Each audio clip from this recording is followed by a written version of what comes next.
શ્રી વલ્લભાધીશ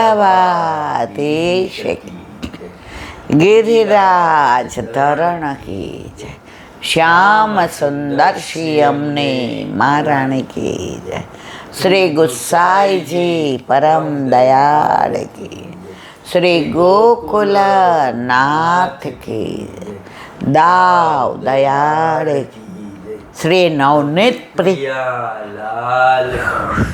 अपने माथी બિરાજતા સેવ્ય સ્વરૂપ કી બધાય વૈષ્ણવને જાજા કરીને જય શ્રી કૃષ્ણ. રંગપંચમી ગઈકાલે નહોતી, આજે બધાને ખૂબ ખૂબ બધાય. કાલે આપણે એનું મહાત્મ્ય જાણ્યું હતું કે ડોલોત્સવ પછી પણ ઠાકોરજીને ગોકુળનાથજી એટલે કે વલ્લભે સેવાકૃતિ ગુરુરાજ્ઞા ઠાકોરજીની આજ્ઞાથી ને પાંચમ સુધી ખેલાવ્યા અને 11 ડોલ કર્યો. તો ઠાકોરજી કે બધાના હાથે ખેલો વલ્લભ, આપણા હાથે જ નથી ખેલો. અને બહુ વાલા હતા, બધાય વાલા હતા. તો એના લીધે આજે જ્યાં જ્યાં ગોકુળનાથજીના બેઠક જે હોય ત્યાં ત્યાં બધે આજે રંગપંચમીનો ઉત્સવ અને 11 ડોલનો ઉત્સવ. પછી જેમ ડોલોત્સવ પછી રંગ પૂરા થાય એમ આ એકાદશી પછી રંગ પૂરા થશે. હવે ધીમે ધીમે ગ્રીષ્મ ઋતુ પોતાનો પ્રભાવ પાડે છે, ગરમી વધતી જાય છે અને ઠાકોરજીને શીત સામગ્રી, શીતકાળમાં ઉષ્ણ સામગ્રી અને ઉષ્ણકાળમાં શીત સામગ્રી. હવે કેરીનું પણું, મિશ્રીનું પણું, ટેટીનું બધાય પણ અત્યારે આવશે. અને ઠાકોરજીમાં અત્યારે ગોળનો ઉપયોગ નહીં જેવો જોઈએ, ખાંડને એનો ઉપયોગ વધુ થશે. કારણ કે યથા દેહે તથા દેવે. ઉનાળામાં છોકરાઓ બહુ ગોળ ખાતો હોય તો આપણે શું કહીએ, ગરમ પડશે. અને શિયાળામાં ન ખાતા હોય તો એમ કહીએ ગોળ તો ખાવો પડે. તો એ જ રીતે અત્યારે ઠાકોરજીને ગોળની સામગ્રી નહીં આવે અને ખાંડની સામગ્રી આવશે. આ બધું ક્યારે? જ્યારે ઠાકોરજી ઘરમાં બિરાજતા હોય તો આ બધો લાવો મળે. બાકી મંદિરમાં શું થાય છે એ આપણે તો દર્શન કર્યા સિવાય આપણને કાંઈ રસ ન હોય.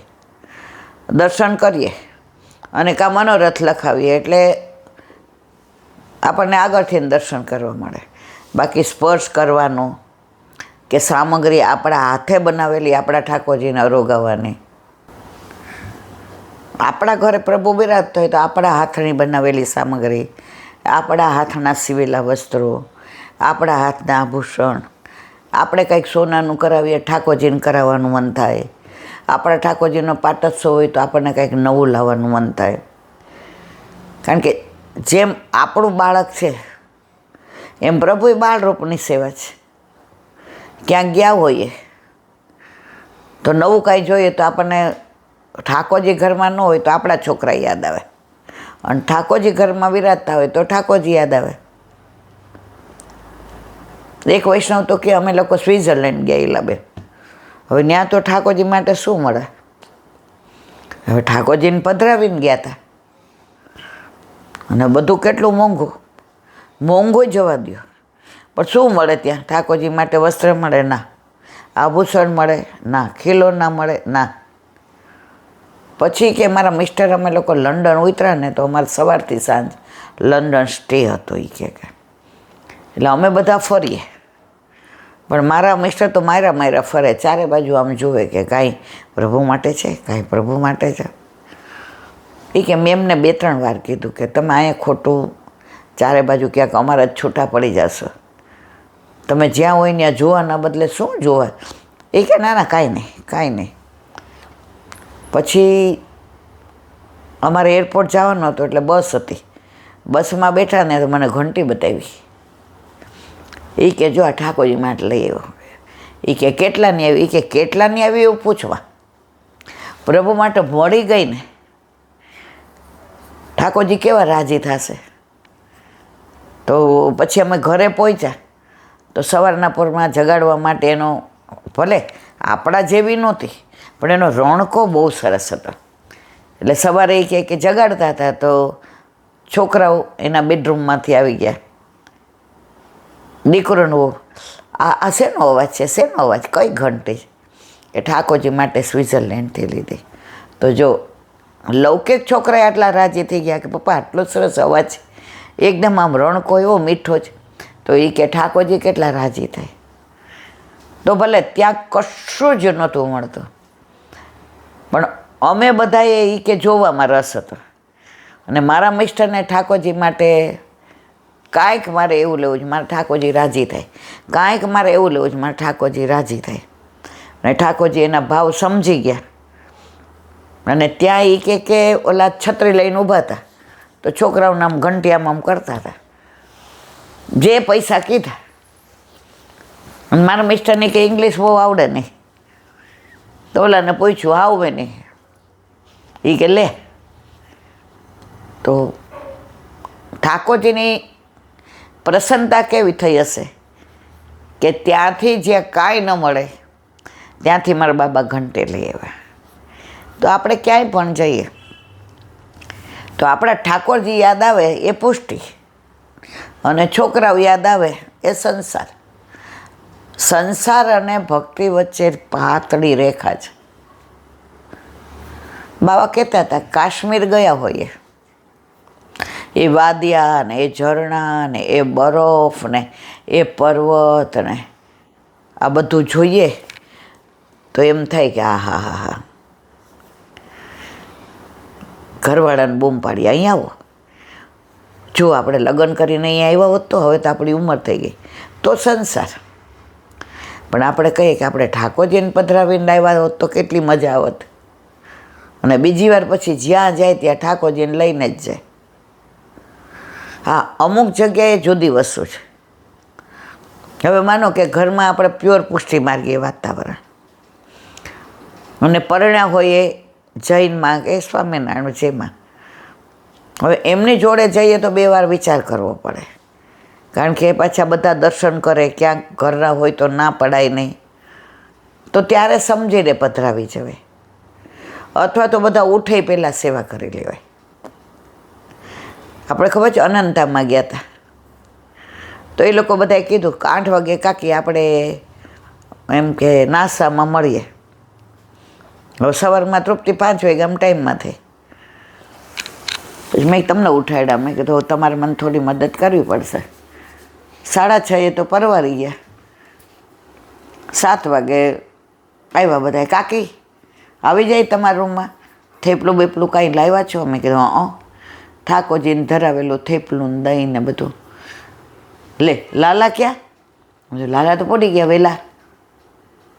તો મારું કહેવાનો આશય એ કે અમુક વાર આપણે એવા સંગાત સાથે જતા હોઈએ અને અનુકૂળતા ન હોય અને આપણને બીક લાગતી હોય કે ભાઈ બધા દર્શન કરી લેશે તો એ પ્રમાણે વ્યવસ્થા કરાય. બાકી જ્યાં પણ આપણે કુટુંબના, આપણા ઘરના અને વૈષ્ણવ જતા હોઈએ ત્યાં તો પ્રભુને પધરાવી જવા, પધરાવી જવા, પધરાવી જવા. એમાંય વ્રજમાં જઈએ તો એકલા જવાય જ નહીં. જો વ્રજ તો યાદ આવે જ, કારણ કે વ્રજમાં બધું બતાવે કોણ? જો આ ટીલો મારો ખેલવાનો, જો મારી રમણ રહેતી મૈયા અહીંયા અહીંયા મૈયા અહીંયા, જો આ ગોપ કૂપ છે મૈયા અહીંયા મારું નાક કર્ણ છેદન થયું હતું ને, જો અહીંયા હું ખેલવા આવતો હતો મૈયા, આ ચિંતામણી મહાદેવ જો મને યશોદા મૈયા ખીજાય ને એટલે હું અહીંયા આવી જાઉં, મને રીસાઈ જાઉં. એટલે મૈયા શોધતા શોધતા અહીંયા આવે ને કે હે મહાદેવ, મારો લાલો હવારનો મારાથી રીસાઈને ગયો છે, તમે તો પહેલાં એના વાલા છો. તો કેવા કોને આવે? ચિંતા દૂધ કોણ કરે? ચિંતામણી મહાદેવ. જો અહીંયા હું અહીંયા આ જો યમુના કિનારો, મને અહીંયા સ્નાન કરવું બહુ ગમે. અહીંયાથી કૂદકો મારું જો કોદમના વૃક્ષ. તો આ બધું આપણને વ્રજમાં જઈએ તો ભલે અદૃશ્ય રીતે, હજી આપણું એવું સામર્થ્ય નથી કે આપણને હાથ પકડીને કે જો આમ, પણ એવું ફીલ કરાવે. આજે એક બેન મને સરસ કીધું કે શ્રીનાથજીમાં આરતી થતી હતી ને તો મને મારા ઠાકોરજીના દર્શન થાય. પછી મને કે તમે કોઈને કહેતા નહીં? મેં કીધું નહીં કહું, અને કહું તો મેં કીધું હું તો નામ દેતી નથી ગામનું કહેતી, પણ આ તો વલ્લભ જે કૃપા કરે એની વાત છે. તો એ કહે કે મને તો મારું ઠાકોરજીનું સ્વરૂપ દેખાય, અને વલ્લભે મારા હાથમાં ઘંટી આપી હતી કે લે તું વગાડ, અને વલ્લભ આરતી કરતા હતા. પછી મારું ધ્યાન છે જ આમ ગયું ને તો વલ્લભ મારા સામે ખીજા એટલે આમ આંખ કરે તો હું રડવા માંડી કે ના વલ્લભ મને બધાય ખીજાય વાંધો નહીં, પણ આપ મને કેમ ખીજાવ છો? તો મને વાલ કરીને આમ બાથમાં ભરી લીધી. ના હો તને કાંઈ ન કહું કે તું તો મારી છો, તને તો ગોવર્ધનનાથજી કેવા વાલા છે. તો મને જે વાલ કર્યા નહીં હજી મને કે સ્પંદનો થાય. મેં કીધું એ કે એકદમ માનસીમાં એક ક્ષણ માટે એ ચમકારો થઈ ગયો હીરાબેન, એક ક્ષણ માટે ચમક કે મેં કીધું મને ખીજાણા? તો વલ્લભ આમ કરીને વાલ કરે, ના તને નથી ખીજાણો, ચાલ હવે ઘંટી બરાબર વગાડ, જો ગોવર્ધનનાથજી તારા સામું જુએ છે. મને એને વાત કરીને હજી મારા રૂમાં ઊભા થઈ જાય છે કે કેવા ભગવદીઓ હોય, અને ખરેખર એનો રોમાંચ એક ક્ષણ માટે એને એવું થયું હશે, એનો તો જન્મારો સફળ થઈ ગયો. મને કે જોઈલા બેન પ્રગટ કરે રસ જાય. મેં કીધું તમે મને આમાં કહીને મને ઋણી બનાવી દીધી, તમે મને મારા સ્પંદનો, તમને જે થયું ને એનાથી વધુ સ્પંદનો મને થયા કે આજે વલ્લભબીને કોણ કરે એસી સખી, વલ્લભબીને કોણ કરે. વલ્લભ સાક્ષાત છે અને છે જ. એ કે ખાલી મારી સામે આમ દ્રષ્ટિથી જોયું ઉગ્ર પ્રતાપ આમ, કારણ કે મેં આરતીમાંથી મારું ચિત્ત કાઢી અને આમ જોયું, જાણે કોક આવ્યું. મંદિરમાં તો ઘણાય આવતા હોય, ખાલી મારી તો વલ્લભથી એ સહન ન થયું કે તું ગોવર્ધનનાથજીના સામું જો ને, એ તારા સામું જુએ છે. એટલે તો મને રડવું આવી ગયું. વલ્લભ મને ખીજાણે, આપ મને ખીજાવું તો બીજું કોણ મારી રક્ષા કરે? તો વલ્લભ આમ બાથમાં લઈને કે ના તને ન ખીજાવો, આવી જા, બરાબર ઘંટી વગાડજો, ગોવર્ધનનાથજી તારા સામું જુએ છે. હવે તમારો તો બેડો પાર થઈ ગયો, તમારે તો કશું કરવા. એ કે બસીલા બેન આમનામાં જ્યારે અંત સમય આવે ને ત્યારે આ બધા પ્રસંગો યાદ આવે, અને વલ્લભ લેવા આવ્યા હોય અને એ પ્રસંગ યાદ આવે ત્યારે જરાય આપણને લૌકિક કોઈ યાદ ના આવે. દીકરાને બોલાવવાનું, વહુના પૂછડામાં પઈ ગયા બધાય, કોઈ કામમાં નથી આવવાના. સગા સંબંધી સુખના બેલી, દુઃખ પડે છે ત્યારે જાય છે મેલી. અન્ન ન માગું ધન ન માગું, માગું તમારો સાથ, દર્શન દ્યો ને દીનાનાથ, દર્શન દ્યો ને દીનાનાથ. એકલડે હું ભૂલી પડેલી, રસ મળે ના મળે કેલી. એકલડે હું ભૂલી પડેલી, રસ મળે ના મળે કેળી. હાથ પકડી મારો વાલા, આપ્યો તમારો સાથ, દર્શન દ્યો ને દીનાનાથ, દર્શન દ્યો ને દીનાનાથ. અન્ન ન માગું ધન ન માગું, માગું તમારો સાથ, દર્શન દ્યો ને દીનાનાથ. અંત સમયે પ્રભુ અરજી મારી, શરણે સ્વીકારો નાથ વિહારી. અંત સમયે અરજી મારી, શરણું આપો વન વિહારી. હરતા ફરતા હાથ પકડી સોંપ્યો ગોવર્ધન નાથ, દર્શન દ્યોને દીનાનાથ, દર્શન દ્યોને દીનાનાથ.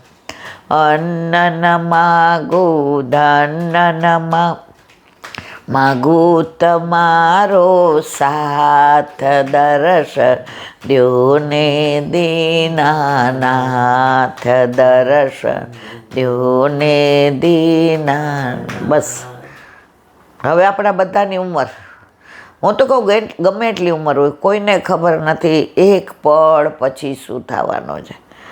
તો સતત આપણા મનમાં સ્મરણ એનું રહે, યાદી એની રહે, સ્વરૂપ એનું રહે, નામ એનું રહે, રૂપ, લીલા ધામ, લીલા સ્થળી.